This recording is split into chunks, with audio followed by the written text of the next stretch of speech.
বাংলাদেশ জাতীয়তাবাদী দল বিএনপির কাছে মানুষের প্রত্যাশা অনেক বেশি বলে জানিয়েছেন জাতীয় নাগরিক পার্টির উত্তরাঞ্চলের মুখ্য সংগঠক সার্জিস আলম।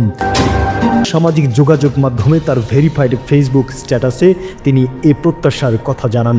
সার্জিস আলম লিখেছেন, আজ বিএনপির স্থায়ী কমিটির সদস্য সালাউদ্দিন আহমেদ ভাই বলেছেন, চলমান সংকট সমাধানের একমাত্র পথ নির্বাচনী রোডম্যাপ দেওয়া। তিনি আরও লিখেছেন, এই মুহূর্তে বিএনপি বাংলাদেশের সবচেয়ে বড় রাজনৈতিক দল, সেই হিসেবে তাদের কাছে আমাদের এবং বাংলাদেশের মানুষের প্রত্যাশা অনেক বেশি, তাদের দায়বদ্ধতাও সবার চেয়ে বেশি। সমাধানের একমাত্র পথ হিসেবে যখন নির্বাচনী রোড ম্যাপের কথা বলা হয়, তখন জুলাই অভ্যুত্থানে অংশগ্রহণ করা সাধারণ জনগণ আশাহত হয়, শহীদ পরিবারের সদস্যরা আশাহত হন, আহত যোদ্ধারা আশাহত হন।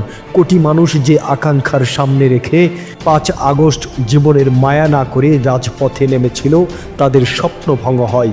বিএনপির স্থায়ী কমিটির সদস্য সালাউদ্দিন আহমেদ সহ দলের প্রতি নিজের আহ্বান জানিয়ে সার্জিস আলম লেখেন, নির্বাচনের রোডম্যাপের পাশাপাশি আমরা গণহত্যার বিচারের রোডম্যাপ চাই, দেশের মৌলিক সংস্কারের রোডম্যাপ চাই, জুলাই গণহত্যার নির্দেশদাতা খুনি হাসিনার বিচারের রোডম্যাপ চাই।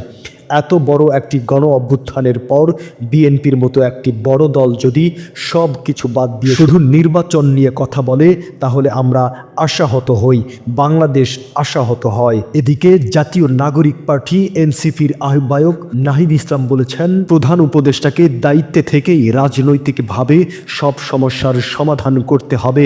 একই সঙ্গে দেশপ্রেমিক সেনা অফিসার ও সৈনিকদের সার্বভৌমত্ব ও বাংলাদেশ রক্ষায় প্রস্তুত থাকতে হবে। এছাড়াও গণতান্ত্রিক রূপান্তরকে বাধাগ্রস্ত করে আরেকটা 1/11 বন্দোবস্ত করার পায়তারা চলছে বলেও দাবি করেন নাহিদ ইসলাম।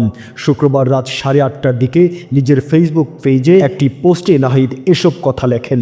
তিনি আরও লেখেন, বাংলাদেশকে বারবার বিভাজিত করা হয়েছে, জাতীয় ঐক্য বিনষ্ট করা হয়েছে, বাংলাদেশকে দুর্বল করে রাখার লক্ষ্যে আওয়ামী লীগকে নিষিদ্ধ করার পর থেকে আবারও দিল্লি থেকে ছক আঁকা হচ্ছে দেশে অস্থিতিশীলতা তৈরি করার, দেশকে বিভাজিত করার।